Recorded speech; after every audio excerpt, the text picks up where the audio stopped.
Salamu alaikum warahmatullahi wabarakatuh Alhaji Ọ̀nà Òdodo. Wa alaikum salam wa rahmatullahi ta'ala wabarakatuh. A mọ̀ gbọ́ pé wọ́n lè sọ pé ọba Solomoni náà lè pẹran léyá, ṣé lóòótọ́ ni? Sọ́rọ̀ ẹ̀yọkẹ̀ náà ni wọ́n gbé ogúnkẹ̀ ni wọ́n gbé pò yìí sáré. Bẹ́ẹ̀ ni mo sọ bẹ́ẹ̀,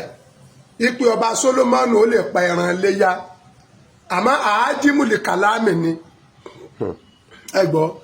nígbà tí yẹn bá bóde tí bá ń béèrè àwọn ìbéèrè kí béèrè. Sọ́tọ́ káàfọ̀ wọn á bóde pé ẹjọ́ o sáàfà lè pẹran Ògún àfà lè pẹran eégún. Ó yẹ ká mọ̀ pé irú mùsùlùmí àbá àfà ti ń béèrè yẹn kò mọ nǹkan tí ń ṣe ni.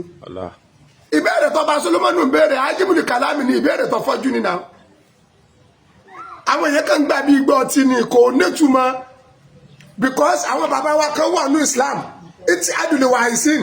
Church of Nigeria tí bàbá wa Sheikh Alhaji Muhammad Taofeek Akeugba Gold tí ń jẹ́ àmírù wọn tí wọ́n jí àmírù wa national amir Sheikh Muhammad Taofeek Akeugba Gold tẹ́mi yìí náà jẹ́ kanú mẹ́mbà ẹgbẹ́ yìí wà ní Ọ̀ṣun state bàbá àgbà ọlọ́ọ̀lọ́mẹrú ẹ̀ àwọn làmírù ẹgbẹ́ ń bẹ ní Ògùn state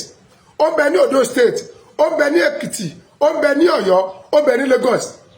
ètò táwọn bàbá ẹ̀ gbé kalẹ̀ ní gbogbo wàhálà social media anybody wa agbọ́dọ̀ mọ bomi pani tí wọ́n bá gbé kéèsì àbá àkédéwájú ẹ tó bá lè mú kúrò níbẹ̀ má fi kún dìrísí dájú ló jẹ́ kémi ọ̀ dáhùn ìbéèrè yẹn mo ṣe dáhùn yẹn tó bá jẹ́ pé ntí aráyé ń wò nìyẹn ọba Solomoni kò sẹ́nì kankan tó lè pẹran léyà tó kọjá mùsùlùmí nìkan ló lè pẹran léyà tí ó ní ládàá pọ̀ pẹran léyà anybody náà bá pa màálù kọ ansara wọn fún ní ládàá pọ̀ ó ṣe sàrà ìṣẹ̀lẹ̀ léyà torí pé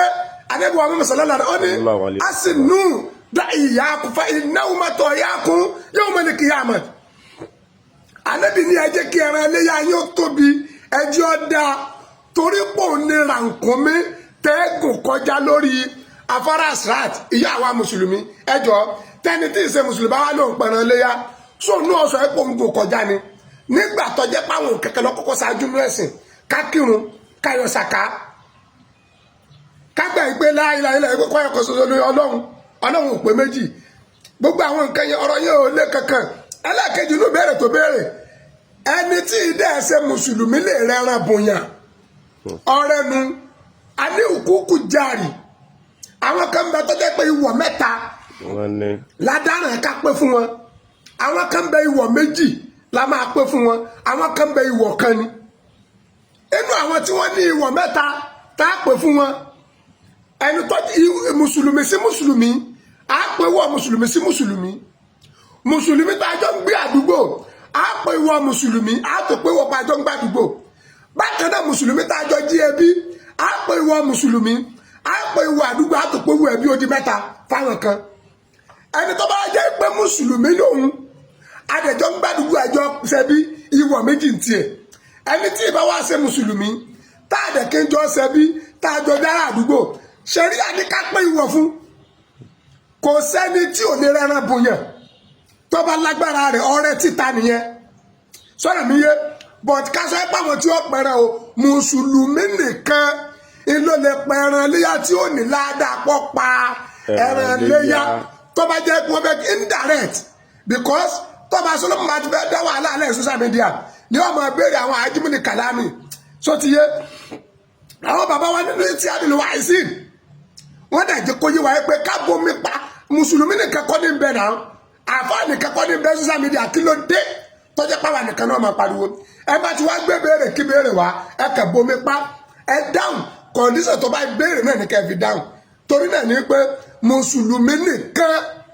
òun ló lè pẹran léyà tí ó ní ládàá léyà anybody tó bá tó pẹran láàkó léyà ọ̀pẹran jẹ́ is not ẹran léyà bẹ́ẹ̀ bá dẹ̀ lágbára tó kọ́dà tó bá lágbára àti 100 ẹran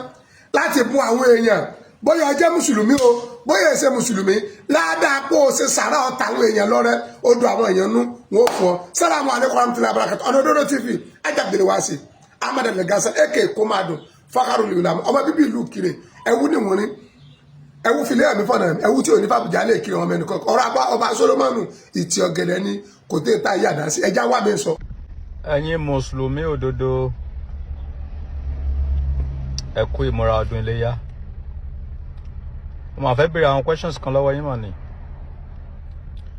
Ọdún iléyá tó ń fẹ́ ṣe yìí ohun èmi kémi pa ẹran iléyá. Ìbéèrè mi ni wípé ṣé mùsùlùmí nìkan ló lè pẹran iléyá ni àbí àwa kèfèrí àwa ọmọ ìsùn báyìí ṣé àwa náà lè pa ẹran iléyá sọlọ máa gbà á? Question àkọ́kọ́ nìyẹn. Question kejì, tí Ọlọ́run bá wá lè gba ẹran iléyá títí wa ṣé àwa lè fún àfáà lówó kó fi pẹran iléyá bá ti jọmọ ẹ̀sùn yìí? Ìbéèrè mi nìyẹn because ó wù mí kí pẹran iléyá lọ́dún yìí. Ẹ jọ̀ọ́ ẹ̀yin mùsùlùmí òdodo ni mo béèrè lọ́wọ́ ẹ o. Ẹ ṣé o, ọba àgbáyé ló sọ̀rọ̀ o. Wọ́n retí yín o.